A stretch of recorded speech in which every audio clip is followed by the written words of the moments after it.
大澳雙橋啊，呢兩條橋咧完全唔簡單㗎，因為咧呢個咧係大澳改善工程入邊嘅重頭戲嚟㗎。咁呢個大澳改善工程咧，總共咧係耗資咗呢個2.8億嘅港元㗎。咁而其中咧鹽田橋咧，更加係全港嘅第一條伸縮式嘅開合橋，聽落啊好似好科幻嘅感覺咁係嘛？不過咧，用咗差唔多3億嘅公帑去起呢兩條行人橋咧，除咗個外形咧咁啊特別之外咧，咁啊到底咧對於我哋呢一個東方威尼斯嘅居民同埋呢個旅客咧，係咪真係物有所值咧？今日咧我就同大家咧去實地開箱一下啦。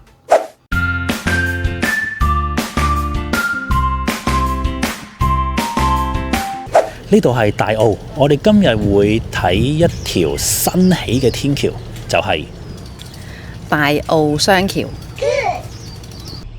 點樣可以嚟到大澳呢？大家可以喺呢個東涌站坐11號嘅大嶼山巴士總站落車，就可以嚟到大澳噶啦。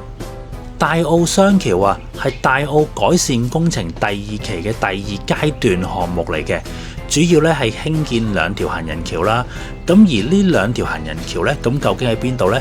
咁我而家咧就用地圖去解釋俾大家聽下先啊。呢2張圖咧就係整個大澳嘅改善工程範圍嚟嘅。咁我而家咧就用紅色圈就圈出呢2條橋嘅位置啦。第一條橋就係鹽田橋，咁而第2條橋咧就係寶珠潭橋。咁大家咧見到呢2張 photo montage 咧係畫得非常之靚啊！咁我今日咧就帶大家實地行一次，咁啊睇下現實中呢2條橋係咪一樣咁靚咯？出發之前先為翻我嘅頻道買翻廣告先啊！我嘅頻道咧除咗介紹呢個行山啦，同埋郊遊地點之外咧，亦都係會以系列嘅形式介紹一啲新落成啊，又或者一啲改善咗嘅行山徑資訊㗎。咁等大家郊遊嘅時候咧，可以多啲去了解呢啲設施嘅由嚟啊！咁啊，如果你對行山啊或者郊遊有興趣嘅話咧，咁啊請幫手訂閱我呢個頻道咯。今日嘅大澳遊咧，我哋咧係會逆時針咧去行一個圈嘅。咁主要咧拍攝咧就係3個地方啦，就係今日嘅主角鹽田橋同埋寶珠潭橋。另外咧，我都會上埋去富山嘅。咁至於其他地方咧，我相信冇乜點改變噶啦。咁所以咧就唔會太多嘅介紹嘅。OK。我哋首先會過去鹽田橋先嘅。咁點樣過鹽田橋呢？呢個就係巴士站啦。跟住呢一個就係龍軒苑，呢個方向直去。嚟到呢個位呢，我哋跟住再經過埋呢個龍田村，跟住再會經過埋一個呢個應該係新嘅廣場係嘛？即係應該係遲啲好似會做神功戲喎呢個位。咁我會經過埋呢個好似起棚位啦。咁啊前邊呢一度就係鹽田橋。鹽田橋啦，咁啊佢呢個丫叉位有2個入口位，應該一邊係貨伸縮用嘅。2.8億嘅雙橋，而家就開光先啊！我篤先。喂，紙嚟嘅啫喎。係啊，正話篤走咗我億5啦已經。嚇，唔係咁貴啊嘛？哦，咁啊有個牌啦，咁啊寫住係伸縮式開合橋。伸縮式開合橋，哦，原來係即係呢度咁樣對出嚟喎，對出嚟。咁我哋而家應該企喺呢個位，咁樣去對出嚟。咁啊，應該係平民百姓應該係唔可以做 operation， 即係應該唔可以去撳掣嘅，應該係有啲節日啊嘅情況下先至可以撳。好，咁我哋過去嗰邊望下先。整條橋咧，大約行咗1分鐘都冇啦，咁啊其實就過到對面噶啦。咁我諗都係得嗰50零米到啦。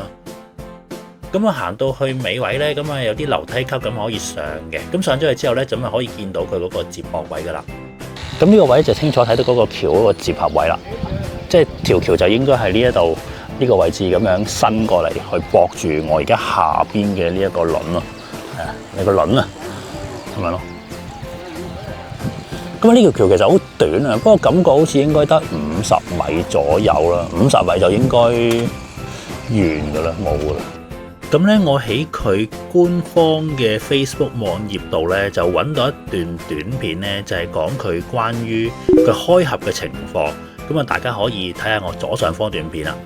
我估計咧，如果佢要開嘅話咧，都需要幾分鐘嘅時間喎，即係可能都需要3-4分鐘佢先至可以將條橋完全打開嘅。佢打開條橋嘅目的咧，我估計都係應該係放一啲可能龍舟比賽啊，去方便佢啲人去觀賞咁樣咯。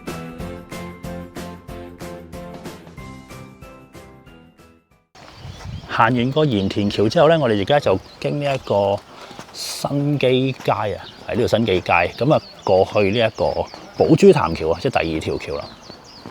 你會見到前邊嘅新基大橋嘅，咁但係我哋係唔需要過橋啊，如果我哋就過翻去對面噶啦。我哋喺呢個方向直去，穿過不同排屋，前邊呢一度就係寶珠潭橋。寶珠潭橋咧就係同鹽田橋完全個開合方法係唔同嘅，佢係用打橫轉向嘅方式去開嘅喎，咁啊即係個設計啊同埋啲功能上完全係即係唔同咯，即係佢個開合方向。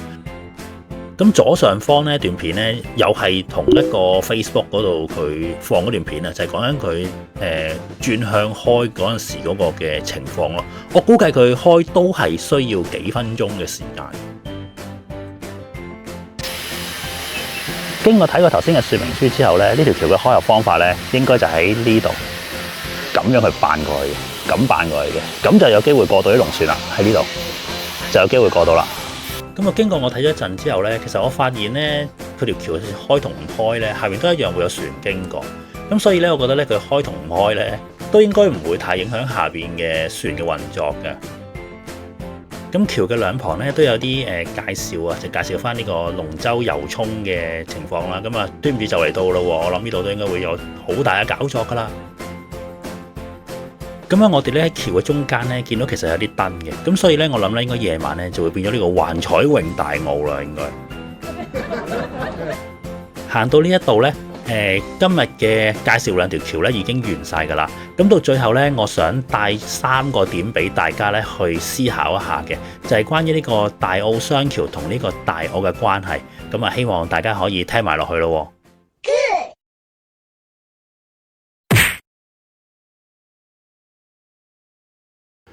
鹽田橋咧係全港首條嘅伸縮式開合橋啦，咁而寶珠潭橋咧，咁係採用咗呢個橫向捲動嘅設計嘅。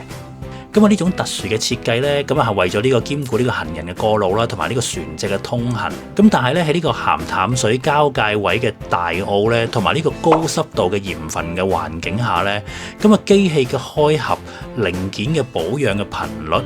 咁啊，同埋佢嗰個耐用度咧，咁究竟係會係點樣呢？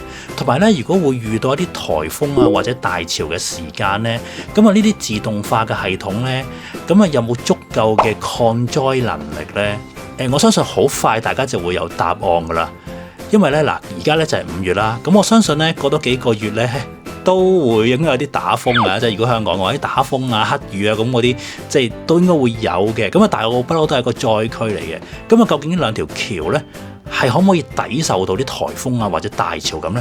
到時就應該會有答案噶啦。咁第二點咧就係呢個純行人橋啊，咁啊點樣去改善呢個大澳嘅長年嘅人流嘅樽頸呢？同埋呢一項嘅投資咧，係咪優化咗最後1公里嘅緊急救援啊？嗱，雖然咧呢條新橋咧，咁啊應該就唔會係有啲行車嘅通道嘅，咁咧但係咧佢咧就位於呢個大澳河涌嘅關鍵連接點啊。咁啊，過去嘅旅客咧同埋居民咧，其實主要咧係依賴呢個大澳街市街嘅一帶啦。咁啊，假日咧係非常之擠擁。咁啊，新橋啟用之後咧，咁啊，可唔可以將一啲人流咧引導到去呢一個龍盛街啦，同埋呢個吉慶後街啊？咁啊，可以減輕呢一個核心區域嘅負荷啊！咁啊，講到係呢個醫療後送啦，咁啊，雖然咧救護車咧應該係上唔到呢條橋嘅，咁但係對於一啲救護員推呢個擔架嚟講咧，新橋咧係咪可以提供一啲比之前以往更加平坦啊、更加直接嘅捷徑，縮短咗呢個病人咧喺呢個偏遠嘅棚屋啦，咁啊轉至去到呢一個停車場啊或者一啲救護車嘅時間咧咁樣。咁喺啲2.8億嘅設計呢，咁喺呢個無障礙通道上呢，咁係咪真係可以做到分秒必爭呢？咁樣我相信咧呢一點呢，喺設計嗰方面呢，應該會有考慮到嘅。理論上應該係會考慮到呢一個即係咪可以方便到啲即係人譬如啲緊急救援啊，可以即係啲排屋可以盡快可以去到呢個停車場位啊。我相信應該係有考慮到嘅。咁至於最後一個點呢，就係咧喺呢個發展同埋保育之間呢，咁呢條新橋嘅視覺融入呢，究竟合唔合格啦？咁啊，大澳呢，就係以呢個排屋啦，同埋水鄉原貌聞名嘅。咁新式嘅鋼筋機械結構呢，咁啊可能會令到有啲突兀㗎。今次呢個工程呢，係包括呢個美化工程啦，同埋呢個露天廣場嘅。呢兩條現代化橋梁設計風格上呢，係點樣同呢個排屋嘅觀景呢進行呢個視覺平衡呢？除咗呢個交通功能之外啦，咁啊佢可唔可以成為呢個大澳新嘅打卡地標呢？定係會破壞咗原本寧靜嘅小漁村氣氛呢？咁我諗呢一個 point 呢，咁啊留翻大家自行去思考啦。咁啊到最後呢，咁呢就如果大家咧去行呢個東澳古道啊、獅象府啊，或者可能去行呢個鳳凰徑嘅7段啊、6段啊咁樣呢，咁啊我相信都會經過呢個大澳噶啦。咁啊記得嚟呢個大澳雙橋嚟打張卡，感受一下呢一個雙橋嘅威力咯。好啦，今集嚟到呢一度啦，多謝大家收睇，我哋下集見，拜拜。